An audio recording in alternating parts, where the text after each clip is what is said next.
Era una noche inusualmente cálida para el diciembre de Nueva York. El reloj marcaba casi las 11. John Lennon, el hombre que le cantó a la paz mundial, llegaba a su hogar, el edificio Dakota. Estaba en un gran momento. Acababa de regresar a la música después de 5 años de silencio. Tenía planes, tenía futuro, pero en la entrada, alguien lo estaba esperando. Horas antes, John había tenido un gesto amable con esa misma persona. Firmó un autógrafo y siguió su camino. No sabía que ese encuentro marcaría su destino final. Esa persona no buscaba solo una firma, buscaba pasar a la historia, aunque fuera de la peor manera posible. En un instante, el silencio de la calle 72 se rompió, y la música se detuvo para siempre.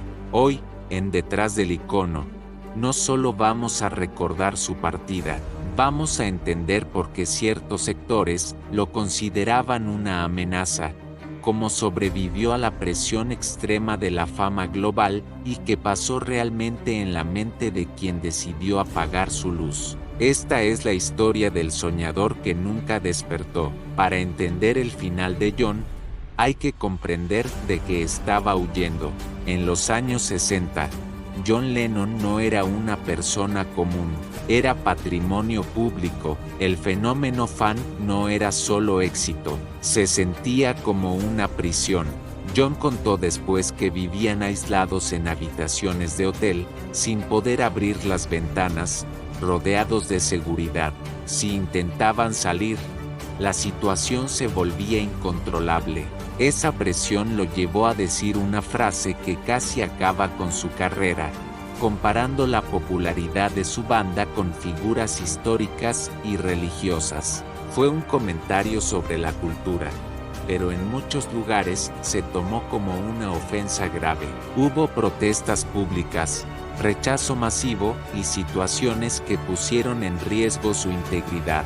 John se preocupó, se dio cuenta de que la fama se había convertido en algo peligroso. Decidió que la banda debía dejar de presentarse en vivo. Quería ser escuchado, no solo visto. Fue en ese periodo de encierro cuando John empezó a buscar algo más. Empezó a explorar nuevas formas de pensar, buscando respuestas que el éxito no le daba, y en medio de esa búsqueda de sentido, conoció a la mujer que cambiaría su rumbo. La llegada de Yoko Ono fue un cambio radical. Muchos no entendieron su relación.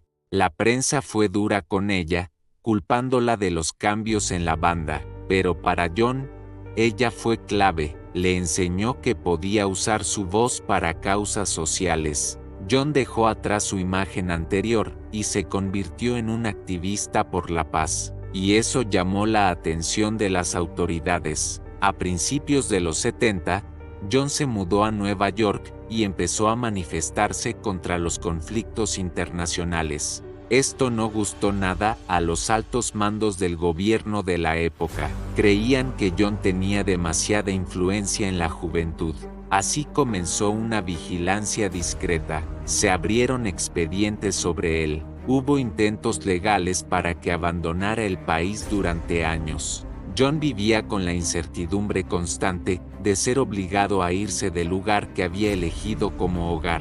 La presión fue tanta que John pasó por una crisis personal. Se separó temporalmente de su pareja y vivió lo que llamó el fin de semana perdido, un periodo largo de inestabilidad y excesos en la costa oeste. Fue una etapa gris, donde vimos a un John vulnerable y desorientado, pero incluso en la dificultad, John encontró el camino de vuelta, se reconcilió con su vida, solucionó sus problemas legales y recibió la mejor noticia posible: iba a ser padre de nuevo. En 1975, nació su segundo hijo. John tomó una decisión importante: se alejó de la industria. Durante 5 años, se dedicó por completo a su familia. Hacía pan, cuidaba al niño y llevaba una vida normal. Fue la época más tranquila de su vida. Se había alejado de los malos hábitos. Había hecho las paces con su pasado. Se sentía libre. En 1980, la inspiración volvió. Entró al estudio y grabó nuevas canciones que hablaban de amor y de comenzar de nuevo. Su música volvía a sonar en todas partes. Pero mientras John planeaba su futuro, otra persona planeaba interrumpirlo. Un hombre obsesionado con la idea de la fama había puesto su atención en John. Esta persona llegó a la ciudad con un objetivo fijo. Esperó frente al edificio durante días. Incluso llegó a ver al hijo de John en la entrada. La tarde del 8 de diciembre, John salió hacia el estudio. Esta persona se le acercó y le pidió que le firmara su disco. Hay una imagen que captura ese momento exacto.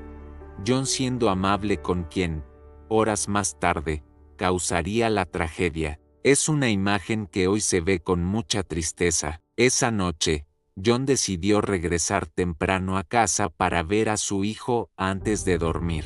Fue una decisión que lo puso en el lugar equivocado. El vehículo paró frente al edificio. John bajó y caminó hacia la entrada. Escuchó una voz que lo llamó por su nombre. Lo que siguió fue el caos. Todo sucedió muy rápido. John intentó avanzar hacia la recepción, pero ya era tarde. El personal del edificio actuó de inmediato, pero la situación era irreversible. La persona responsable se quedó allí, esperando a las autoridades, sin intentar huir. La noticia impactó al mundo de una forma inesperada. Se anunció durante un evento deportivo en televisión nacional. El público entró en shock. No era un accidente, no era una causa natural. Al hombre que imaginó un mundo sin fronteras le habían arrebatado el futuro de forma violenta. Miles de personas se reunieron frente a su casa esa misma noche, cantando sus canciones entre lágrimas. El parque central se llenó de luces en su honor. John Lennon tenía solo 40 años. Estaba en su mejor momento.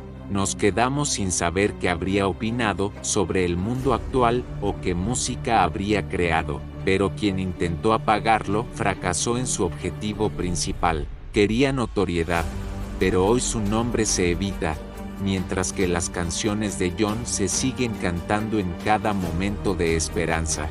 John nos enseñó a imaginar un mundo mejor, nos dejó un legado de paz, y aunque ya no esté físicamente, su mensaje resuena más fuerte que nunca. ¿Crees que el mundo sería diferente si John siguiera aquí?